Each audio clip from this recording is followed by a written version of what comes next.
satu lagi pendedahan yang amat mengejutkan dan menakjubkan buat penyokong-penyokong Muhyiddin, buat menteri-menteri yang kini terlibat dalam sengit perlawanan, di mana perlawanan antara politik dan politik.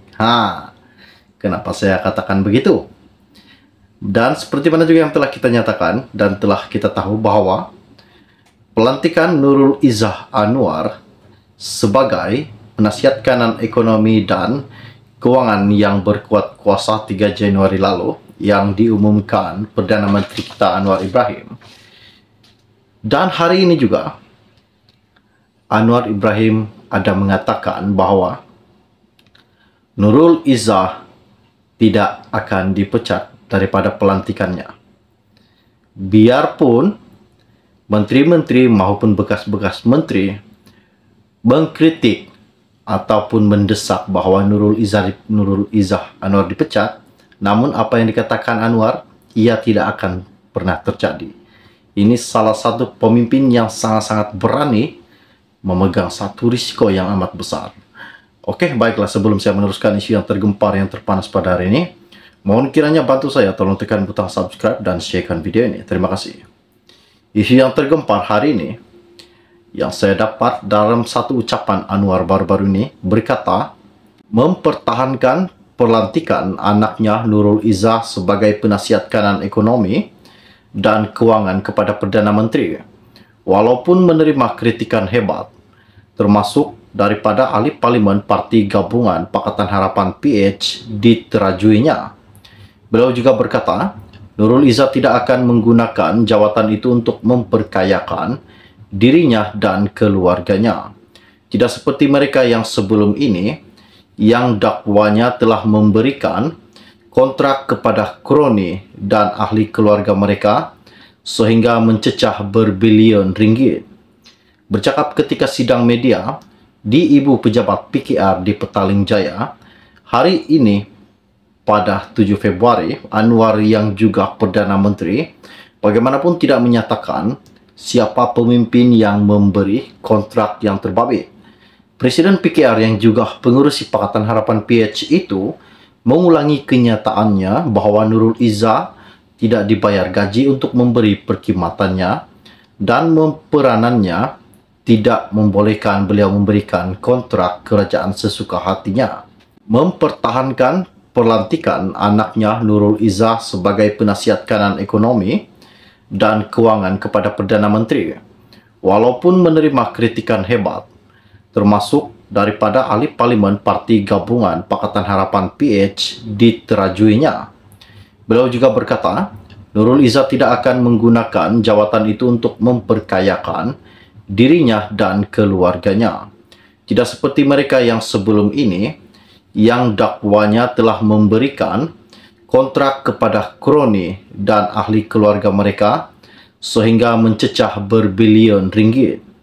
Bercakap ketika sidang media di Ibu Pejabat PKR di Petaling Jaya hari ini pada 7 Februari, Anwar yang juga Perdana Menteri bagaimanapun tidak menyatakan siapa pemimpin yang memberi kontrak yang terbabit.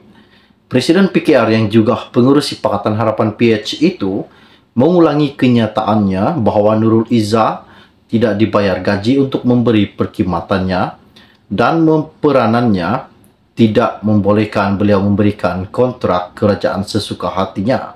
Katanya Anwar, tiada imbuhan dan tidak ada kemungkinan menggunakan kedudukan itu untuk menggumpul kekayaan untuk mempengaruhi keputusan mengenai tender atau kontrak atau projek. Saya memerlukan kepakaran beliau untuk membantu saya, tetapi walau apapun itu, izinkan saya menekankan dengan pasti bahwa beliau berada di sana untuk melindungi dan meneruskan agenda tadbir urus dalam sistem.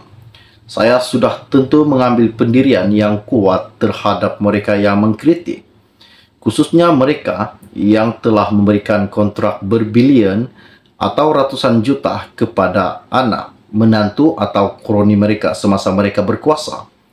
Dan kini mereka mahu bercakap tentang tadbir urus yang baik Katanya, "Saya menghormati pandangan yang prihatin yang seolah-olah menyatakan kebimbangan mereka sekiranya kedudukan digunakan atau disalahgunakan untuk memberi manfaat kepada ahli keluarga. Saya boleh memberi jaminan bahawa tidak akan berlaku di bawah pentadbiran saya," tambahnya Anwar. Katanya Anwar, "Tiada imbuhan dan tidak ada kemungkinan menggunakan kedudukan itu untuk menggumpul kekayaan untuk mempengaruhi keputusan mengenai tender atau kontrak atau projek. Saya memerlukan kepakaran beliau untuk membantu saya, tetapi walau apapun itu, izinkan saya menekankan dengan pasti bahawa beliau berada di sana untuk melindungi dan meneruskan agenda tadbir urus dalam sistem. Saya sudah tentu mengambil pendirian yang kuat terhadap mereka yang mengkritik, khususnya mereka yang telah memberikan kontrak berbilion atau ratusan juta kepada anak, menantu atau kroni mereka semasa mereka berkuasa. Dan kini mereka mahu bercakap tentang tadbir urus yang baik." Katanya, "Saya menghormati pandangan yang prihatin yang seolah-olah menyatakan kebimbangan mereka sekiranya kedudukan digunakan atau disalahgunakan untuk memberi manfaat kepada ahli keluarga. Saya boleh memberi jaminan bahawa tidak akan berlaku di bawah pentadbiran saya," tambahnya Anwar. Seperti mana juga yang telah kita tahu bahawa Nurul Izzah dilantik sebagai penasihat kanan ekonomi dan keuangannya yang telah berkuat kuasa pada 3 Januari lalu. Beberapa pertubuhan bukan kerajaan NGO dan ahli parlimen pembangkang serta PKR menyatakan kebimbangan mereka terhadap pelantikannya, menunjukkan ia sama dengan nepotisme. Tuduhan-tuduhan ini mendorong Anwar mempertahankan pelantikannya dan berkata, Nurul Izzah tidak perlu mempunyai kelayakan rasmi dalam keuangan dan ekonomi untuk menasihatinya mengenai perkara tersebut. Ini salah satu isu yang menggemparkan dan mengejutkan buat para menteri, PH yang terpelit, yang terlibat dalam mengkritik pelantikan Nurul Izzah Anwar. Apa yang dikatakan Anwar Ibrahim pada hari ini sangat-sangat menyakitkan para menteri yang telah mengkritiknya. Ini satu cobaan buat Nurul Izzah dan buat Anwar Ibrahim. Oke, baiklah. Sebelum Anda meninggalkan channel ini, jangan lupa bantu saya, tolong tekan butang subscribe dan sharekan video ini. Kita akan berjumpa lagi. Salam jumpa dan salam kenal. Bye-bye.